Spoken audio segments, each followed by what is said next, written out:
गांव था धारपुर। यहाँ सब कुछ शांत था, लेकिन शांति के पीछे छुपी थी एक ऐसी कहानी जिसके बारे में सिर्फ बुजुर्ग लोग चुपचाप बातें करते थे। एक पुरानी रहस्यमयी काली गुफा, जिसके अंदर आज तक जो गया कभी लौटकर नहीं आया। एक दिन अर्जुन की दादी उसे एक पुरानी किताब देती है जिसमें उस गुफा का जिक्र होता है। अर्जुन को पता चलता है कि उसके दादाजी भी उस गुफा के राज को जानना चाहते थे, लेकिन उनकी मौत अचानक हो गई। अर्जुन पूरी बात जानना चाहता था तो उसने दादी से पूछा, दादी, दादाजी भी उस काली रहस्यमयी गुफा के राज को जानना चाहते थे ना? हाँ बेटा, लेकिन तुम क्यों पूछ रहे हो? दादी, मैं भी उस गुफा के राज को जानना चाहता हूँ, इसलिए मैं उस गुफा में जाके उसका पता लगाऊंगा। नहीं अर्जुन बेटा, सभी गांव वाले कहते हैं कि जो भी वहाँ जाता है वो लौट के कभी नहीं आता। और बेटा, भगवान ना करे तुझे कुछ हो जाए, तेरे अलावा मेरा और कोई नहीं है। अरे दादी, आप चिंता मत करो, आपका अर्जुन उस रहस्यमयी गुफा में जाएगा भी और उसके राज को भी खोलेगा।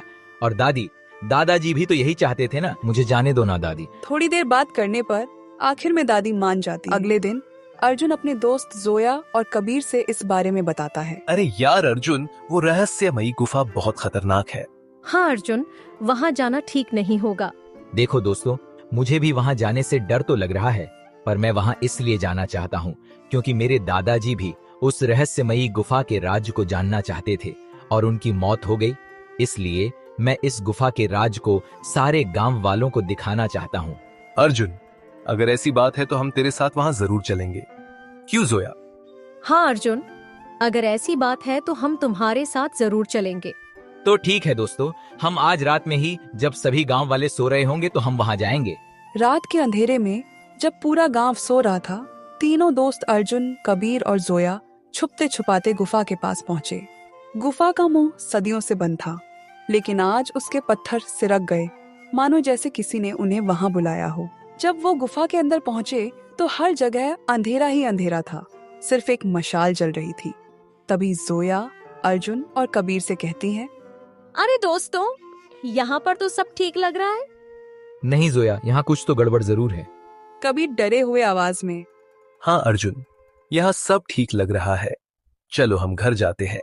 तभी गुफा में से आवाज आती है, कौन हो तुम लोग? वह तीनों घबरा जाते हैं और तीनों वहां से भागने लगते हैं। रास्ते में जोया की नजर एक बक्से पर पड़ती है। अर्जुन, कबीर, रुको, वो देखो बक्सा। अरे हाँ दोस्तों, वो तो एक बक्सा ही है। मुझे लगता है कि हमें जरूर कुछ काम का मिलेगा, चलो देखें उसमें क्या है। हाँ हाँ, चलो देखते हैं क्या है उसमें। वह तीनों उस बक्से को खोलते हैं और उसमें एक बहुत पुरानी किताब होती है। इतनी पुरानी किताब, इसमें ऐसा क्या होगा? अर्जुन, इसे पढ़ते हैं, शायद हमें कुछ पता चल जाएगा इस गुफा के राज के बारे में। हाँ अर्जुन, मुझे भी ऐसा ही लग रहा है। अर्जुन उस किताब को पढ़ता है और उसे पता चलता है कि इस रहस्यमयी गुफा में एक इंसान एक पत्थर के रूप में कैद है। जोया, कबीर, मुझे लगता है कि हमें जो आवाज आई थी वो उसी इंसान की थी जो पत्थर के रूप में कैद है, और सिर्फ एक सच्चा इंसान ही उसे संकट से मुक्त कर सकता है। चलो हम वहाँ फिर चलते हैं और उनकी मदद करते हैं। चलो हम वहाँ फिर चलते हैं और उनकी मदद करते हैं। दोस्तों, पर मेरी एक बात अभी तक समझ नहीं आई कि यहाँ लोगों की मौत कैसे और क्यों होती है। हाँ कबीर, ये बात तो मुझे भी समझ नहीं आ रही है। चलो दोस्तों, इस बात का पता वहीं जाके लगाते हैं। जोया, तुम सही कह रही हो, चलो चलते हैं। फिर वह तीनों इस बात का पता लगाने के लिए उस जगह वापस जाते हैं जहाँ उनके पीछे से कोई आवाज आई थी। मैं जानना चाहता हूँ, क्या यहाँ कोई है? अरे बच्चों, घबराओ नहीं, मैं तुम्हें कोई नुकसान नहीं पहुंचाऊंगा। आप कौन हैं और अभी कहाँ हैं? कैसे दिखाई दे सकता हूँ? मैं तो एक पत्थर के रूप में कैद हूँ। सच्चाई को बचाते बचाते मेरी ये हालत हो चुकी है। क्या आप हमें शुरू से इस घटना के बारे में बता सकते हैं? बच्चों, ये बात है उस समय की जब मैं मेरे राज्य का राजा हुआ करता था। मेरे पास एक जादुई पत्थर थी जो मुझे एक साधु बाबा हमसे प्रसन्न होकर दिए थे। हम जादुई पत्थर का इस्तेमाल लोगों की मदद और सेवा करने के लिए करते थे। फिर एक दिन एक पाखंडी बाबा ने अच्छे बनने का ढोंग करके हमसे मदद मांगी। महाराज की जय हो। प्रणाम बाबा जी, हम आपकी क्या सेवा कर सकते हैं? महाराज, मैं पास ही के एक जंगल में रहता हूँ। मैं अपने सभी शिष्यों के लिए एक बड़ी सी शाला बनाना चाहता हूँ और महाराज बस यही सोचकर कि आप मेरी मदद करेंगे मैं यहाँ चला आया। ये तो बहुत अच्छी बात है। आप अपने शिष्यों के लिए इतना सोच रहे हैं। हम आपकी जरूर मदद करेंगे। कहिए, मैं आपकी मदद कैसे कर सकता हूँ?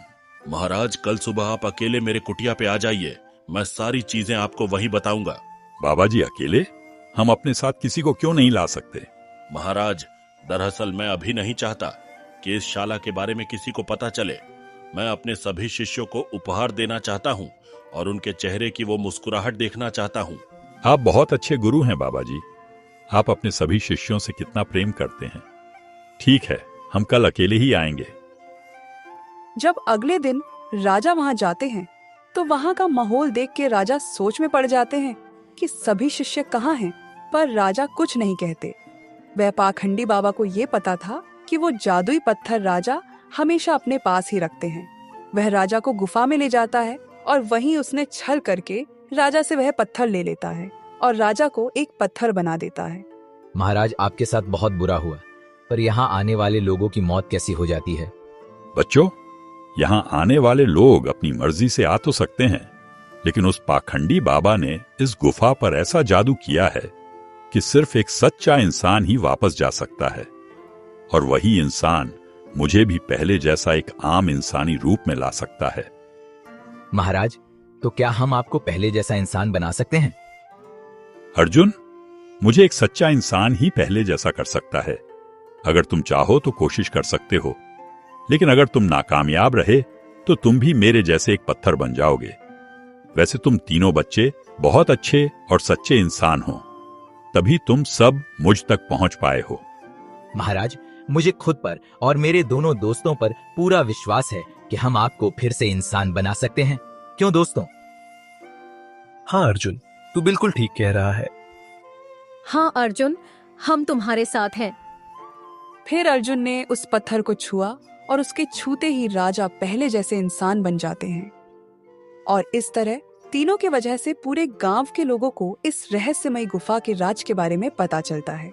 सभी गांव वाले अर्जुन, जोया और कबीर की बहुत तारीफ करते हैं। अर्जुन की दादी ये सब देखकर बहुत खुश होती हैं।